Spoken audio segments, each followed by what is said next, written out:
ایک شخص زندگی موت کی جنگ لڑ رہا تھا اور اس کے 4 بیٹے تھے. جو سب سے چھوٹا بیٹا تھا اس نے اپنے دوسرے 3 بھائیوں کو جمع کیا اور ایک عجیب سا فیصلہ ان لوگوں کے سامنے رکھا. کہا دیکھو والد بیماری سے جنگ لڑ رہے اور انہیں خدمت کی ضرورت ہے. کہا فیصلہ یہ ہے کہ اگر باپ کی خدمت میں کروں تو وراثت سے مجھے حصہ نہیں ملے گا، اور اگر باپ کی خدمت تم کرو تو تمہیں وراثت سے حصہ نہیں ملے گا. تینوں نے نظریں ملائی. کہا باپ تمہارا، اور اس کی آرزو بھی یہی تھی کہ میں باپ کی خدمت کروں. میرے آقا فرماتے اس نے اتنی خدمت کی، جب والد دنیا سے جانے لگا، وہ ہمارے پنجابی میں کہتے ہیں نا کہ جا پتر تینو ستے ہی خیرانے، جب دنیا سے اس کا والد گیا تو اس پہ راضی گیا. زندگی کی بہاریں لیل و نہار کروٹیں بدلتے رہے.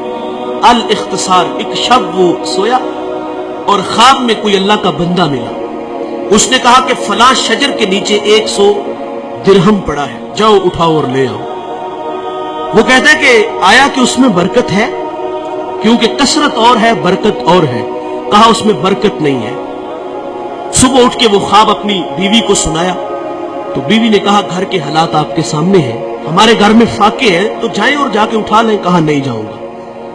وہ فرماتے میں دوسرے دن پھر سویا تو مجھے وہی بزرگ ملے. کہا بیٹے وہاں 10 درہم پڑے ہیں. کہا برکت ہے؟ کہا برکت نہیں ہے. تیسرے دن پھر ملے. کہا وہاں 1 درہم پڑا ہے. کہا برکت ہے؟ کہا ہاں اس میں برکت ہے. گئے اور وہاں 1 درہم پڑا تھا، اٹھایا اور بازار چلے گئے. اور وہاں ایک شخص آواز دے رہا تھا 1 درہم میں 2 مچھلیاں.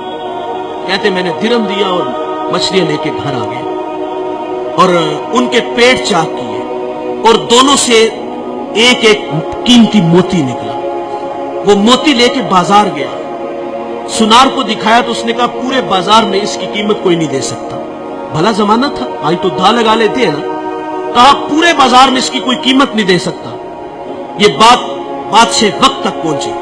اس نے جواہری بلائے اور کہا اس موتی کی قیمت لگاؤ. سنو دوستو، اس موتی کی قیمت 1000 درہم، 10,000 درہم، 1,00,000 درہم نہیں.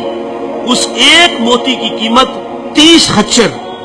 ان پہ جتنا سونا لاد لیا جائے اس ایک موتی کی قیمت طے پاتی ہے. وہ گھر لے گیا. بادشاہ نے پھر طلب کیا تیرے پاس کوئی اور اس طرح کا موتی ہے؟ کہا ہاں ہے. کہا بیچتے ہو؟ کہا ہاں بیچتا ہوں. قیمت کیا لوگے؟ کہا اب ڈبل لوں گا. پہلے ریٹ تمہاری مرضی کا تھا، اب میری مرضی کا. کہا ڈبل لوں گا. اس نے پھر 60 خچر ان پہ سونا لاد کے اس کو دے دیا. اس شہر کا بادشاہ کے بعد سب سے امیر آدمی وہ بنا. کون؟ جس نے بوڑھے باپ کی خدمت کی. جس نے باپ کی خدمت کی وہ شہر کا امیر شخص بنا. اور دوستو دولت ہی سب کچھ نہیں، ماں باپ بہت بڑی دولت ہے. جب وراثت تقسیم ہوتی ہے نا تو بھائی کوئی کہتا ہے وہ کارنر والا پلاٹ میرا، فلاں فیکٹری تیری. جائیداد تقسیم ہوئی تو جو ہے وہ ایک دوسرے کو کہا تیری وہ اور میری وہ. اور جب بوڑھے ماں باپ کی باری آتی ہے تو اس وقت تماشا دیکھنے والا ہوتا ہے. وہاں ہر بیٹے کی آرزو یہ ہوتی ہے کہ یار یہ باپ دوسرے بھائی کے کھاتے میں چلا جائے نا تو میں تھوڑا سا آسودہ ہو جاؤں گا. اب کوئی کہتا ہے 1 مہینہ تم میرا ذرا نکالو نا، میرے تو بچے چھوٹے چھوٹے ہیں، میرے خرچے زیادہ ہیں. اور بچپن میں وہ 500 کی دہاڑی لگاتا تھا اور اس کے 5 بھائی تھے تم. اس نے ایسا تو نہیں کیا کہ تمہیں دارالامان میں چھوڑ آیا ہو، ایسا تو نہیں ہوا کہ کسی کے آگے تمہیں بیچ آیا ہو. وہ 8 سے 18 گھنٹے کام کرتا رہا ہمارے لیے. اور آج وراثت تقسیم ہوئی تو کہا باپ تیرا، ماں تیری، تیرا کچھ نہیں لگتا. وہ ہمارے لیے انہوں نے کتنی قربانیاں دی، کتنی محبتیں بانٹی. آج کی اس بزم میں میں اور آپ عزم کریں کہ آج کے بعد ہم ماں باپ کا دل نہیں دکھائیں گے. ماں باپ ناراض ہیں تو ابھی جا کے ان سے معذرت کر لیں. یقین جانے ایک لمحہ لگتا ہے. میں پچھلے دنوں توبہ ٹیک سے ایک جگہ خطاب کرنے گیا تو وہ بچہ مجھے دلائل دینے لگا کہ والدین کی زیادتی ہے. بڑی عجیب سی باتیں کرنے لگا. لیکن میں نے اس کے دل کے دروازے پہ دستک دی.